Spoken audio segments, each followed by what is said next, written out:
Hello guys, welcome back to cric talks with Kiran. അങ്ങനെ Lucknow super ജയൻസും ഈ സീസണിൽ നിന്ന് ഒഫീഷ്യലി എലിമിനേറ്റ് ആയിരിക്കുന്നു. ഏകനാഥ് സ്റ്റേഡിയത്തിൽ നടന്ന മത്സരത്തിൽ സൺറൈസേഴ്സ് ഹൈദരാബാദിനോട് 6 വിക്കറ്റിന് പരാജയപ്പെട്ടതോടെയാണ് LSG ഈ സീസണിൽ നിന്ന് പുറത്തായത്.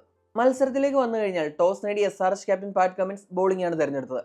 ഇപ്പോൾ നമുക്കറിയാം LSGയുടെ വിജയങ്ങളിലെല്ലാം നിർണായകമായിട്ടുള്ള പങ്ക് വഹിച്ചത് അവരുടെ ടോപ്പ് 3 ആണ്. Mitchell Marsh, Aiden Markram, Nicholas Pooran. അവരാണ് ഇവർ ജയിച്ച മത്സരങ്ങളെല്ലാം ഒരു ബൾക്ക് ഓഫ് ദ സ്കോറിംഗ് ചെയ്തത്. ഇന്നലത്തെ മത്സരത്തിൽ ഇവരുടെ ടോപ്പ് ഓർഡർ തിരിച്ച് ഫോമിലെത്തുന്ന കാഴ്ചയാണ് നമ്മൾ കണ്ടത്. ഇപ്പോൾ മിച്ചൽ മാർഷും എയ്ഡൻ മാർക്രവും ചേർന്നിട്ട് മികച്ചൊരു തുടക്കമാണ് LSGക്ക് നൽകിയത്. അതിനിടയിൽ SRHന്റെ ഒരു മോശം ക്യാച്ചിങ്ങും എടുത്ത് പറയേണ്ടതാണ്. കിട്ടിയ അവസരങ്ങൾ അവർ നശിപ്പിക്കുകയും ചെയ്തു. അത് LSGക്ക് തുടക്കത്തിൽ കാര്യങ്ങൾ അനുകൂലമാക്കി. ഇപ്പോൾ നല്ലൊരു പവർ പ്ലേ ആണ് അവർക്ക് കിട്ടിയത്. ഇപ്പോൾ പവർ പ്ലേ ഫേസ് നോക്കിക്കഴിഞ്ഞാൽ അവർ സ്കോർ ചെയ്തത് 69 റൺസാണ്. വിക്കറ്റ് ഒന്നും നഷ്ടമായതുമില്ല. അപ്പോൾ നമുക്കറിയാം ഏകനാഥ് സ്റ്റേഡിയത്തിൽ എന്ന് പറയുന്നത് സാധാരണയായിട്ട് ഒരു 185-190 പാർ സ്കോർ വരുന്ന പിച്ചാണ്. ഈ സീസണിൽ ഇതേവരെ ഒരു തവണ മാത്രമേ 200 കടന്നിട്ടുള്ളായിരുന്നു. എന്നാൽ ഇന്നലത്തേത് ഒരു നല്ല ബാറ്റിംഗ് സർഫസ് ആയിരുന്നു. അപ്പോൾ അതനുസരിച്ച് തന്നെ മിച്ചൽ മാർഷ് ആയാലും എയ്ഡൻ മാർക്രോ ആയാലും കളിച്ചു. 115 റൺസാണ് ഓപ്പണിംഗ് വിക്കറ്റിൽ മാർഷും മാർക്രവും ചേർന്ന് കൂട്ടിച്ചേർത്തത്.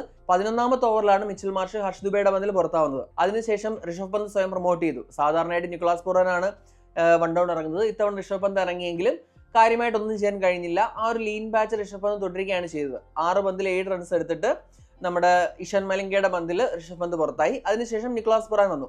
ഇപ്പോൾ ആ ഒരു ആദ്യത്തെ 10 ഓവർ കണ്ടപ്പോൾ നമ്മൾ വിചാരിച്ചു ഒരു 215, ഒരു 220 വരെ എടുക്കും. കാരണം ഈ നിക്കോളാസ് പുറാൻ വരാനുണ്ട്. അപ്പോൾ അങ്ങനെ വരുമ്പോൾ ആ ഒരു സ്കോറിൽ എത്തുമെന്ന് നമ്മൾ വിചാരിച്ചെങ്കിലും പിന്നീട് ആ ഒരു മിഡിൽ ഓവേഴ്സിൽ നമ്മുടെ സൺറൈസേഴ്സ് കളി തിരികെ പിടിക്കുന്ന കാഴ്ചയാണ് നമ്മൾ കണ്ടത്.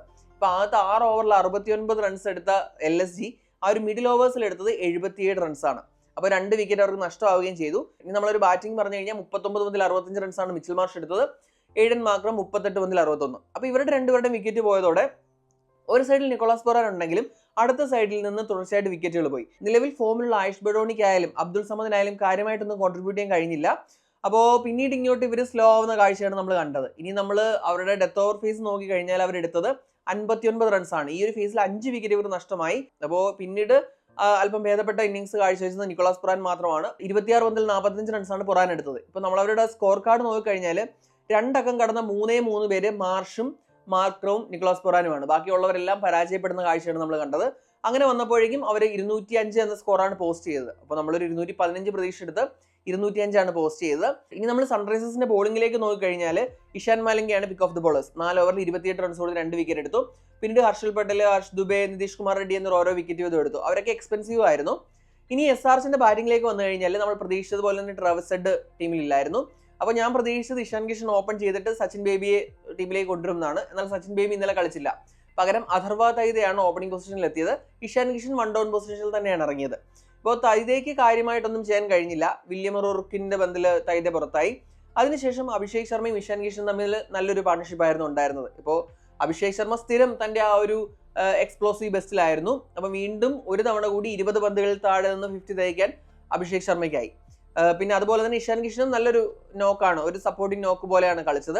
ഇനി നമ്മൾ SRHന്റെ പവർ പ്ലേയിലേക്ക് വന്നു കഴിഞ്ഞാൽ അവർ 72 റൺസാണ് എടുത്തത്. ഓൾമോസ്റ്റ് സെയിം ആണ്. നമ്മുടെ LSG 69 എടുത്തപ്പോൾ ഇവർ 72 എടുത്തു.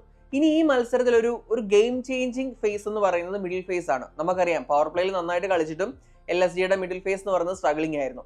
എന്നാൽ ഇവിടെ നേരെ തിരിച്ചാണ്. ഇവിടെ പവർ പ്ലേയിലും അതുപോലെ തന്നെ മിഡിൽ ഫേസിലും നന്നായിട്ട് സ്കോർ ചെയ്യാൻ SRHനായി. SRH മിഡിൽ ഫേസിൽ 99 റൺസാണ് എടുത്തത്. ഇതിൽ തന്നെ ഈ ഒരു മിഡിൽ ഫേസിൽ തന്നെ ഒരു game changing over Ravi Vishnu എറിഞ്ഞ ഓവറാണ്. ആ ഓവറിൽ 26 റൺസാണ്. തുടർച്ചയായിട്ട് 4 സിക്സറുകൾ അഭിഷേക് ശർമ്മ നേടിയതോടെ ആ ഒരു നോക്കൌട്ട് പഞ്ചിൽ നിന്ന് തിരികെ വരാൻ LSGക്ക് ആയില്ല. ആ ഒരൊറ്റ ഓവറിൽ തന്നെ കളി ഏതാണ്ട് തീരുമാനമായെന്ന് പറയാം. പിന്നീട് അങ്ങോട്ട് അവരുടെ റിക്വയർഡ് റേറ്റ് എന്ന് പറയുന്നത് വളരെ കുറവായിരുന്നു. പിന്നീട് വന്ന ഹൈൻറിച്ച് ക്ലാസനായാലും കമിന്ദു മെൻഡിസ് ആയാലും പിന്നീട് അനായാസം മത്സരം മുന്നോട്ട് കൊണ്ടുപോകുന്ന കാഴ്ചയാണ് കണ്ടത്. ഇതിൽ ക്ലാസൻ പുറത്തായി.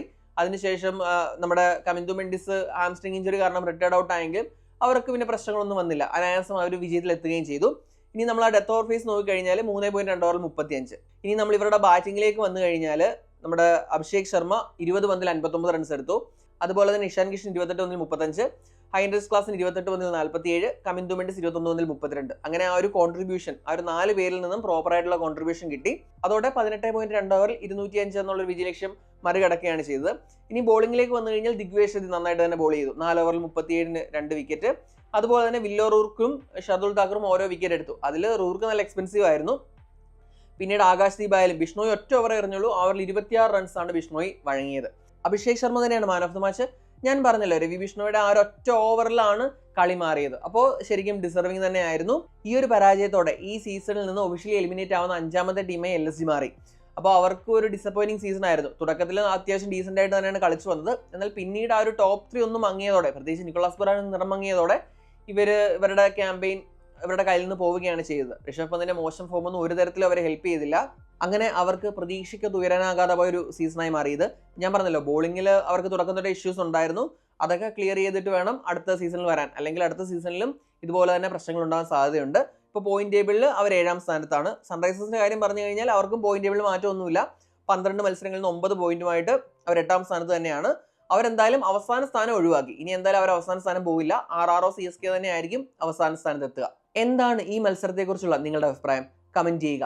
അടുത്തൊരു വീഡിയോയുമായി ഉടൻ തന്നെ കാണാം. Thanks for watching cric talks with Kiran.